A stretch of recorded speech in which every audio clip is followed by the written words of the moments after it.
Hello students, welcome back to our channel Geo for You, and we are back with new chapter of class 10th biology.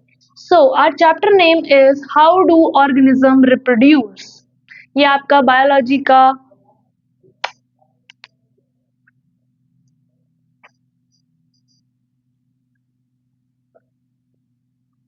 Hello students, welcome back to our channel Geo for You, and we are back with new chapter of class 10th science. So we are doing the bio section. तो हमारे chapter का नाम है How do organism reproduce? This is the chapter 8, and today we are going to do introduction and the basic importance of variation. Not much okay, क्योंकि video को ज्यादा बड़ा नहीं करेंगे और नेक्स्ट वीडियो से मेन टॉपिक उठाएंगे. तो आपके चैप्टर का नाम है हाउ डू ऑर्गेनिज्म रिप्रोड्यूस. अब देखो, सबसे पहली चीज, अगर ऑर्गेनिज्म कैसे रिप्रोड्यूस करता है उसको समझने से पहले अगर हम ये समझें कि ऑर्गेनिज्म रिप्रोड्यूस करता ही क्यों है, तो आपके दिमाग में क्या सवाल आता है.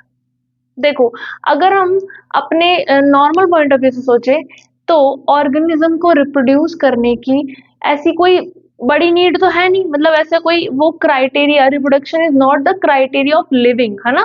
क्योंकि लिविंग का क्राइटेरिया क्या क्या होता है? Nutrition, transportation, that is the all criteria, है ना.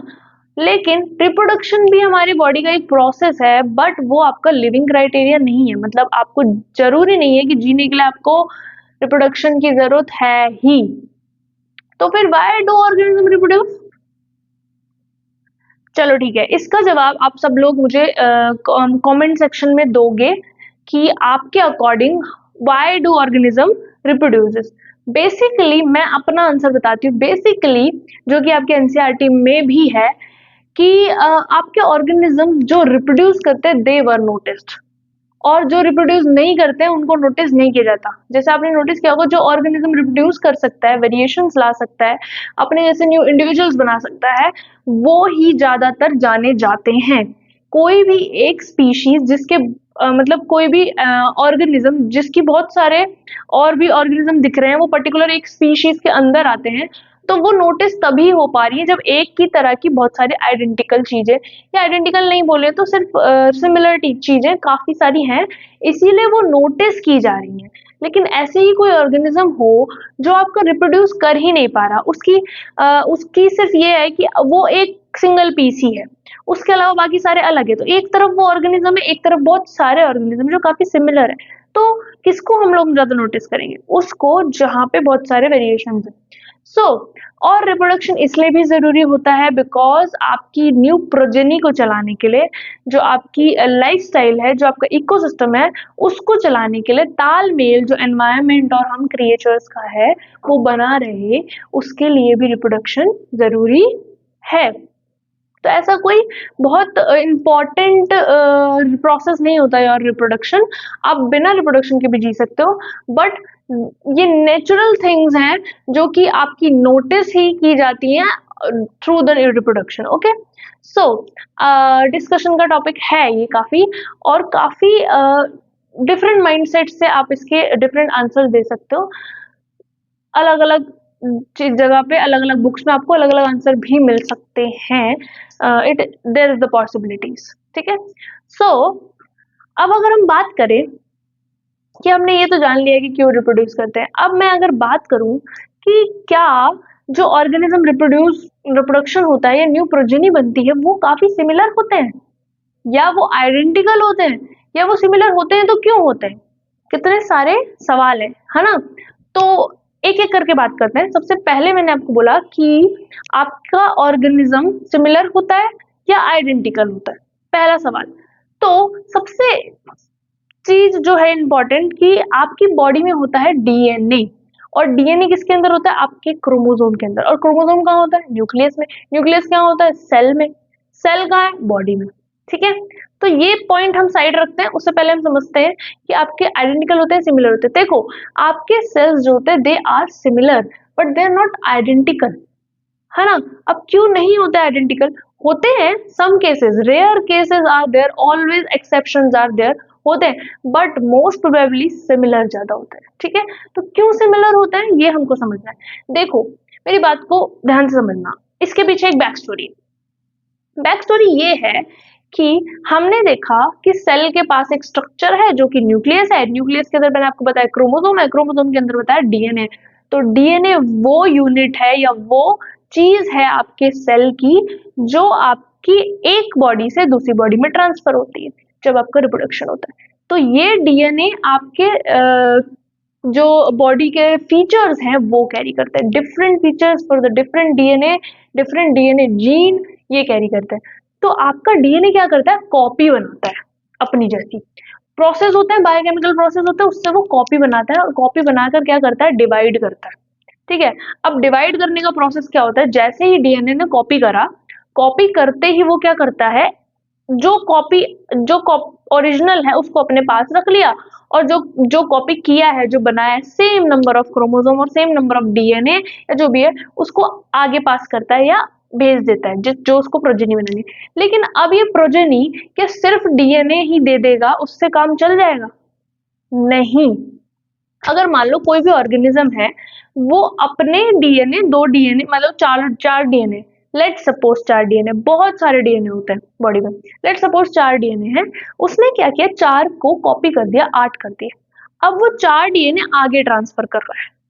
ठीक है, डीएनए या क्रोमोसोम, आप क्रोमोसोम ट्रांसफर करते हो, डीएनए ऑटोमेटिकली ट्रांसफर हो जाते हैं, कुछ ट्रेट्स डीएनए के ट्रांसफर हो जाते हैं। ये आप डिटेल में पढ़ोगे इन योर 11th और 12th, जिसमें में भी आपका रिप्रोडक्शन चैप्टर होगा, वो आप पढ़ोगे। अभी सिर्फ इतना समझ लो कि आपके डीएनए जो आपका जो क्रोमोसोम होता है वो ट्रांसफर होता है। अब उसने चार डीएनए अपने पास रखे, चार आगे ट्रांसफर किए, लेकिन क्या वो सिर्फ डीएनए या सिर्फ क्रोमोसोम ट्रांसफर कर सकता है? नहीं, सिर्फ क्रोमोसोम ट्रांसफर नहीं होगा, आपकी बॉडी में भी क्रोमोसोम किसके अंदर है, सेल के अंदर है। तो ऑफ कोर्स सेल के साथ क्रोमोसोम ट्रांसफर होगा। तो बस वही होता है, जब आपका सेल डिवाइड होता है तो वो दो में ब्रेक हो जाता है। सेल ये नहीं करता कि आप उसने कॉपी बनाई अंदर और चार क्रोमोसोम बाहर फेंक दिए, दे दिया कि ले रिप्रोडक्शन के लिए। सेल क्या करता है, अपने आप को ब्रेक करता है और चार अपने पास रखता है, चार दूसरे को देता है। तो इसीलिए सेल जो है ऐसे डिवाइड हो जाते हैं। जैसे आपका एक सेल है, इसने डीएनए बनाए और ऐसे दो में डिवाइड हो गए। ठीक है, ऐसे ही आपकी नेक्स्ट प्रोजेनी, नेक्स्ट इंडिविजुअल बनता है। अब यही सेल आगे ट्रांसफर होगा फॉर द रिप्रोडक्शन। समझे? तो ये था back story for your identical और सिमिलर। अब इसके अंदर एक चीज आती है, ये प्रोसेस जो भी हो रहा है, इस प्रोसेस को हम बोलते हैं बायोकेमिकल प्रोसेसेस। जो भी हमारी बॉडी में हो रहा है, दीज ऑल आर बायोकेमिकल्स। तो बायोकेमिकल प्रोसेसेस आर लाइक कि आप हमेशा रिलायबल नहीं होंगे कि एग्जैक्ट वही करेगा, हर बार सेम होंगे, नॉट पॉसिबल।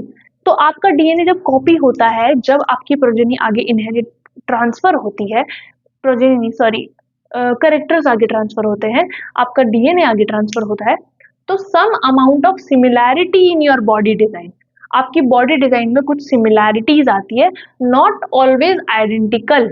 हो सकता है कि कभी ना कभी आइडेंटिकल हो जाए, मोस्ट प्रोबेबली आइडेंटिकल नहीं होते हैं, सिमिलर होते हैं।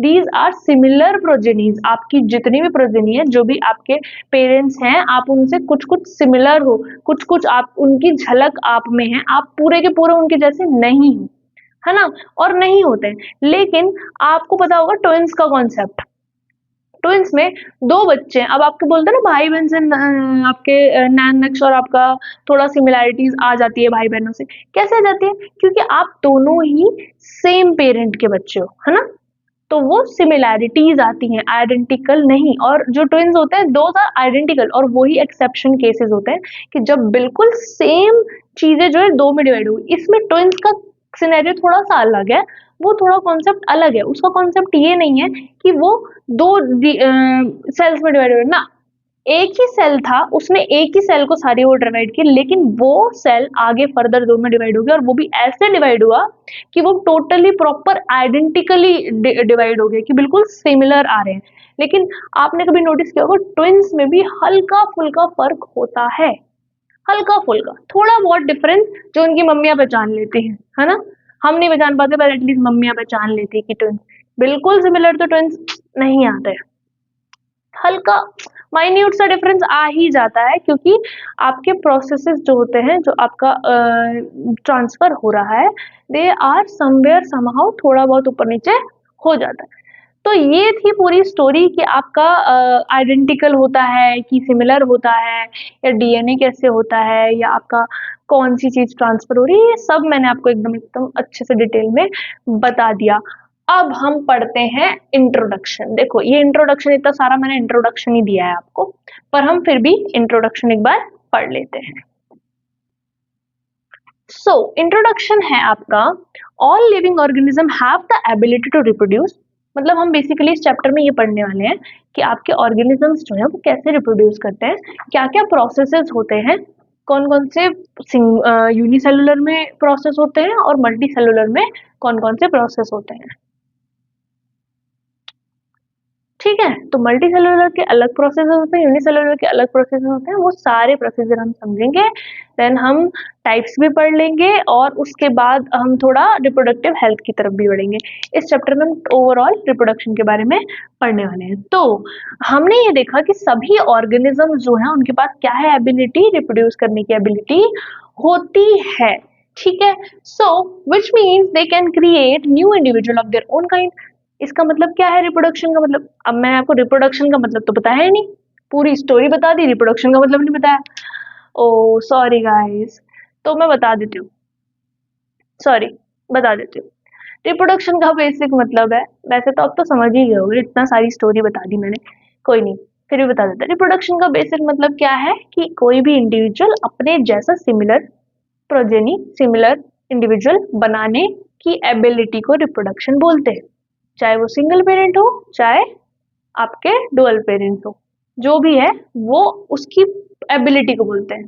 तो reproduction which means they can create new individual of their own kind, अपने जैसे न्यू इंडिविजुअल का बनाना ही उसका रिप्रोडक्शन है, जो कि एबिलिटी होती है मोस्ट ऑफ द, मतलब ऑलमोस्ट ऑल लिविंग ऑर्गेनिज्म की एबिलिटी है। ठीक है, लिविंग है तो वो रिप्रोड्यूस करेंगे ही, अगर वो लिविंग है तो। ठीक है, reproduction is essential for the continuity of the species and help in passing genetic information from one generation to the next। देखो आपके सवाल का जवाब यही आ गया कि आपका रिप्रोडक्शन क्यों जरूरी है। रिप्रोडक्शन जरूरी है ताकि स्पीशीज की कंटिन्यूटी बनी रहे, स्पीशीज जो सिमिलर काइंड ऑफ स्पीशीज है वो बनी रहे, और ये हेल्प करता है जेनेटिक इंफॉर्मेशन को पास करने में एक जनरेशन से दूसरी जनरेशन तक। ठीक है, ये भी हो गया। अब आते हैं नेक्स्ट पे, different organism use different method of reproduction depending on their body structure and complexity. Organism की बॉडी की कॉम्प्लेक्सिटी, उसका बॉडी डिजाइन, बॉडी स्ट्रक्चर ही डिपेंड करता है कि वो कौन सा मेथड यूज करेगा रिप्रोडक्शन के लिए। डिफरेंट डिफरेंट मेथड भी हो सकते हैं, ऑर्गेनिज्म अलग अलग तरीके से रिप्रोड्यूस भी कर सकते हैं, डिपेंड करता है उनकी बॉडी स्ट्रक्चर और कॉम्प्लेक्सिटी पे। These methods can be broadly classified into asexual and sexual reproduction। आगे हम पढ़ेंगे asexual reproduction क्या होता है, sexual reproduction क्या होता है। ब्रॉडली ऊपर ऊपर से आपका रिप्रोडक्शन इन दो रिप्रोडक्शन में डिवाइड हो जाता है। asexual में आपका सिंगल पेरेंट होता है, सेक्सुअल में आपका डबल पेरेंट होता है।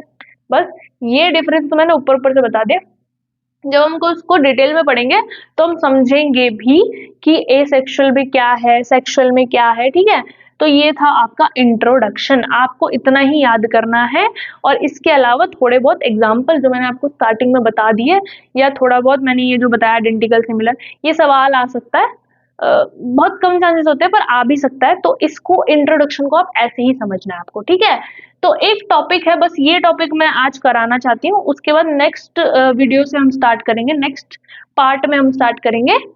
आज के लिए इंट्रोडक्शन और एक ये टॉपिक है। ठीक है, तो इंपॉर्टेंस ऑफ वेरिएशन का मतलब क्या है? देखो वेरिएशंस का मतलब क्या है? सबसे पहले वेरिएशन का मतलब है कुछ डिफरेंस आना। सारी चीजें सिमिलर, अब सारी स्पीशीज सेम है तो सबका कंडीशंस भी सेम होगी, लेकिन वेरिएशन का मतलब है उन कंडीशन में डिफरेंस आना। ठीक है, तो अगर हम देखें तो हर इकोसिस्टम में हर पर्टिकुलर ऑर्गेनिज्म का कुछ ना कुछ निश होता है। अब ये निश क्या है? निश, निश जो भी बोलते हैं आप लोग उसको, निश लिख देती हूँ मैं यहाँ पे, निश इसकी बात कर रही हूँ, ऐसे लिखते हैं। निश क्या होता है? एक पर्टिकुलर रोल और पोजीशन होती है किसी भी ऑर्गेनिज्म की, किसी भी इकोसिस्टम में, उस पोजीशन, उस रोल को बोलते हैं। जैसे कि अगर मैं आपको बात करूं फ्रॉग, तो फ्रॉग की निश क्या है कि वो पानी में रहता है, वो क्या खाता है क्या नहीं खाता है, दैट मतलब पर्टिकुलरली कि वो क्या खाता है, वो कहाँ रहता है, उसका काम क्या है, वो रोल मतलब उसका रोल क्या, उसकी पोजीशन क्या है, दीज ऑल आर निश। निश इज बेसिकली जॉब, उसका लाइफस्टाइल कैसा है, ठीक है। तो हर इकोसिस्टम में हर ऑर्गेनिज्म का कुछ ना कुछ निश होता है अकॉर्डिंग टू देयर कंडीशंस, जो भी उसकी बॉडी कंडीशंस है, ठीक है। अब आपके जैसे ही बॉडी कंडीशन से डिफरेंस आता है, तो कुछ तो सरवाइव कर जाते हैं, कुछ सरवाइव नहीं कर पाते। तो जो सरवाइव कर जाते हैं, these are because of variation, उनके अंदर कुछ अलग वेरिएशन, कुछ अलग पॉइंट आया जिसकी वजह से वेरिएशन आई, और वेरिएशन के ही कुछ यहाँ पे मैंने पॉइंट्स लिखे हैं कि वो इम्पोर्टेंट क्यों है, ये डिफरेंस आना इम्पोर्टेंट क्यों है ना। डिफरेंस तो आ रहा है ठीक है, पर आना क्यों इम्पोर्टेंट है ना। और वेरिएशन कैसे आती है, एवोल्यूशन की वजह से, एवोल्यूशन होता रहता है, ठीक है। तो क्यों जरूरी है, सबसे पहले तो सर्वाइवल के लिए, जीने के लिए जरूरी है कि मान लो सडनली आपके निश में या आपके इकोसिस्टम में या आपके एनवायरनमेंट में कोई भी चेंज आ गया, ड्रास्टिक चेंज आ गया, तो जो लोग टॉलरेट कर गए वो तो जिंदा रह गए, और जो लोग टॉलरेट नहीं कर पाए, लोग बेसिकली ऑर्गेनिज्म की बात कर रही हूँ, जो नहीं कर पाए उनका क्या हुआ, वो मर गए, है ना। तो सर्वाइवल के लिए वेरिएशन बहुत जरूरी है। Variation increases the chance that some individual in a species can survive changes in the environment. मतलब वेरिएशन क्या चांस इंक्रीज करती है, चांस इंक्रीज करती है कि जो इंडिविजुअल है एनवायरनमेंट के चेंजेस को टॉलरेट कर जाए, सर्वाइव कर जाए उस एनवायरनमेंट, जैसे टेम्परेचर चेंज हो गया या कोई बीमारी हो गई, तो उसको टॉलरेट कर जाए, उसको पार कर जाए। तो वेरिएशन हेल्प करता है उसमें, ठीक है। उसके अलावा बेसिस ऑफ एवोल्यूशन, एवोल्यूशन का बेसिस है ऑफ कोर्स आपका एवोल्यूशन कब आएगा, एवोल्यूशन कब आएगा, जब आपके उसमें वेरिएशन आएगा, है ना। Useful variations are passed on to future generation leading to the formation of new species over time. मतलब जो वेरिएशंस होती हैं जो यूजफुल हैं, फ्यूचर जनरेशंस के लिए वो क्या करती हैं, न्यू स्पीशीज बनाती हैं, जिसकी वजह से वेरिएशन आता है तो न्यू स्पीशीज बनती है, तो एवोल्यूशन होता है, आप जानते हो ये सब। तो adaptation, importance of variation, adaptation भी है कि organism with beneficial variation are better adapted to their surrounding.